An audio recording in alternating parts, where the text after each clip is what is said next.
Welcome to the deep dive. Today, we're doing a forensic examination of one of the biggest shifts in modern business management. I'm talking about the rapid, almost dramatic collapse of the traditional annual performance review. For decades, this was the central nervous system of corporate accountability, and now it's basically going extinct. To really get the scale of this, we have to go back to 2002. Picture this. You're at a big HR conference. And the head of global HR for a drug maker called ColorCon, a guy named Brian Jensen, he gets up and says he's just abandoning the annual review, replacing it with instant feedback, custom goals, even small weekly bonuses. At the time, that was it was corporate heresy. I was completely revolutionary. A lot of people probably thought it was absurd. But the thing is, Jensen was just way ahead of the curve. If you fast forward to today, that radical idea is pretty much mainstream. Mainstream how? Well, some researchers estimate that something like 70% of multinational companies are now moving toward a continuous feedback model. And over a third of U.S. companies have just dropped the annual review entirely. Wow. That is a staggering pivot away from a century of practice. This isn't just, tweaking an HR form. This is a fundamental change. It really is. And our mission today is to talk you through this article in detail, to really understand the roots of this revolution. It's a huge shift in philosophy, right? Yeah.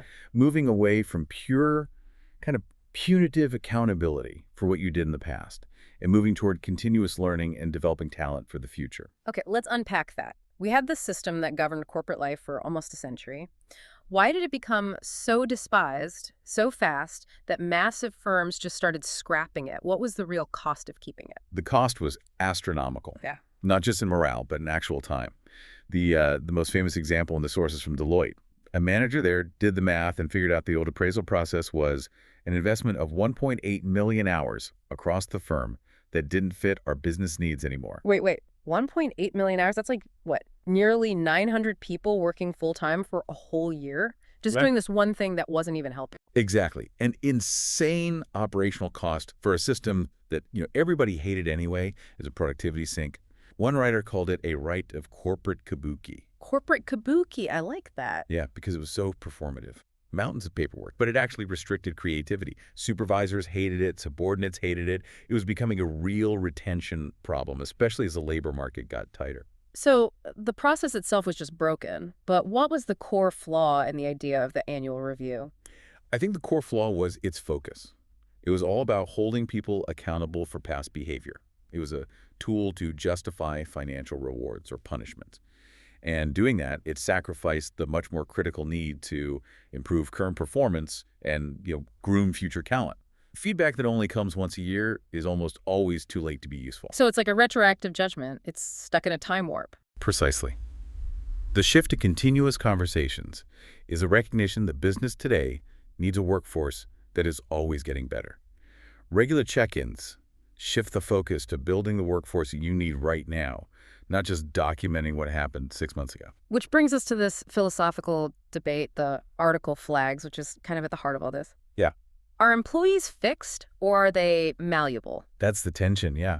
The old annual review system, it leans really heavily into that fixed transactional view.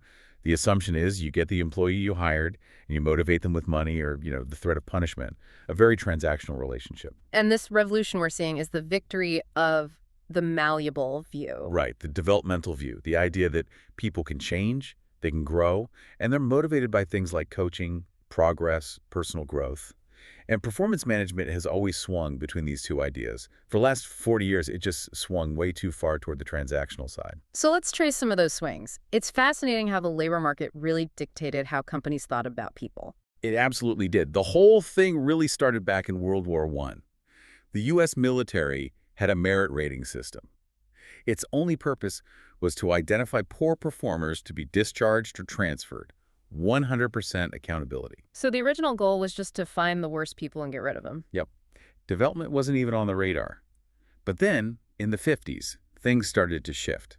There was a shortage of managerial talent. And that's when development comes roaring in. You get Douglas McGregor and his famous 1957 article. Right. He's the one who argued for self-assessment goal setting, the idea that employees actually want to do a good job. Theory Y. That's the one. And the focus on development got so intense that people worried that tracking past performance had been forgotten entirely.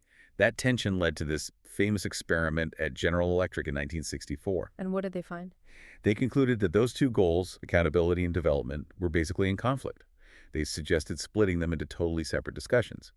But that developmental focus didn't last long. Why not? Why did accountability swing back so hard? A few big things. In the 70s, you have high inflation, which made merit pay a huge deal. You needed rock-solid, objective numbers to justify giving one person a bigger raise than another. And then, in 1981, Jack Welch takes over GE. And he brings in the forced ranking system, the famous rank and yank. The very same. Welch basically turbocharged accountability. He divided everyone into A, B, and C players. A's get rewarded, C's get dismissed, and development. That was only for the A players.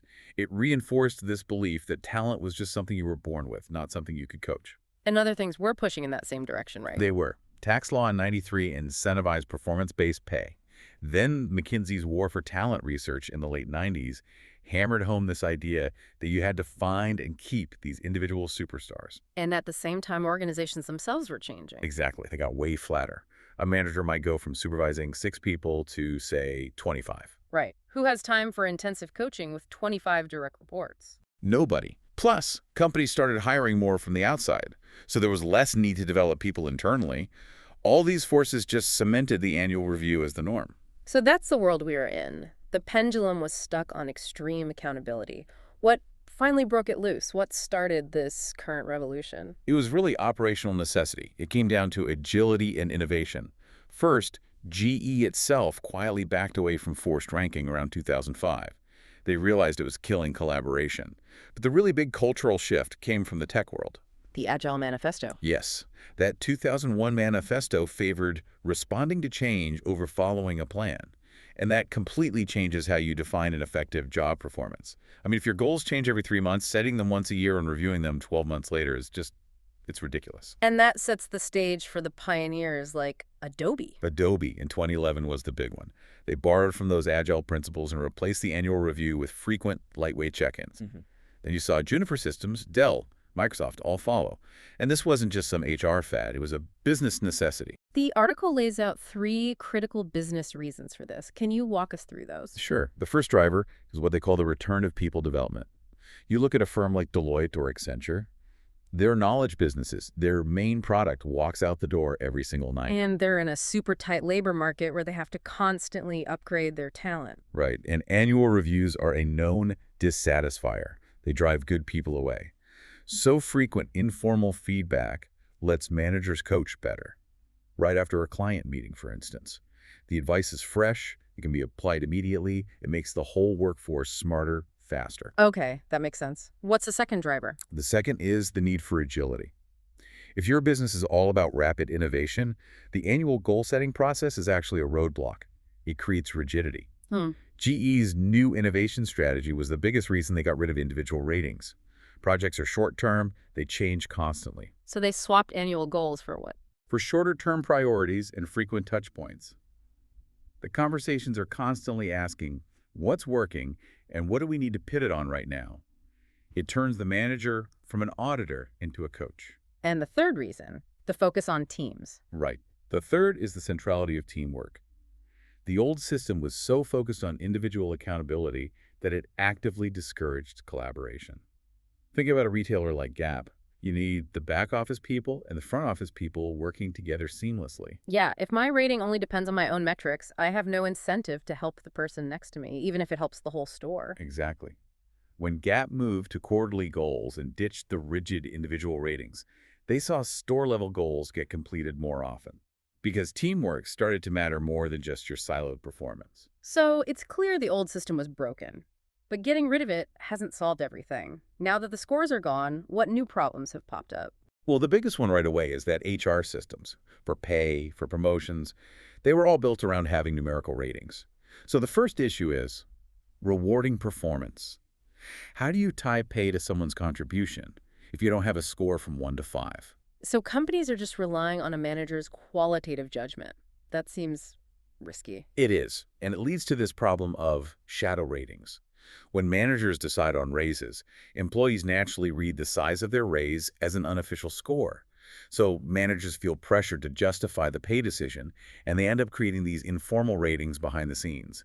And that pulls the focus right back to accountability. That's a fascinating psychological trap. The article mentions an insurance company that went through this exact thing. It did. They eliminated formal ratings, but the pay increases just became the new ratings. And it started to affect other talent decisions, so they eventually had to bring back a simpler formal appraisal system just to manage it all. Okay, that's one problem. What about aligning goals in this new agile world? That's the second challenge, aligning goals. The old top-down model, where goals cascade from the CEO, it doesn't really work when objectives are short-term and constantly changing. How do you keep everyone rowing in the same direction without creating chaos? That's a puzzle people are still trying to solve. And then there's the classic management problem, identifying poor performers. Getting rid of a form doesn't suddenly make managers brave. No, it doesn't. Managers hate confrontation. They're reluctant to single out failing employees. The new model actually requires you to identify them immediately. Juniper, for example, formally asks supervisors about underperformers every quarter. But it doesn't make that tough conversation any easier. Which brings us to bias and legal risk. The old scores were supposed to be objective to protect against discrimination. Is getting rid of them making things worse? It's complicated. The old appraisals didn't prevent discrimination. Supervisors often use them to justify their biases. But taking scores away doesn't eliminate bias either. Managers are still human. They're still subject to cognitive errors. Like the fundamental attribution error and the halo effect. Exactly. The fundamental attribution error, where you blame someone's character for a mistake instead of their circumstances. Or the halo effect, where successful people get more opportunities, which makes them more successful. It's a self-fulfilling prophecy. Though the article did say that Gap found removing scores actually increased fairness for its frontline workers. It did. So it's not a simple answer. Which leads to the last, very modern challenge, managing the feedback fire hose. Technology now allows for continuous feedback through apps, like at GE or IBM. That just sounds completely overwhelming. Managers were already spending all that time on annual reviews. Now they have to give feedback constantly. Manager burnout is a huge risk. And these apps allow for peer feedback, which isn't always objective or helpful.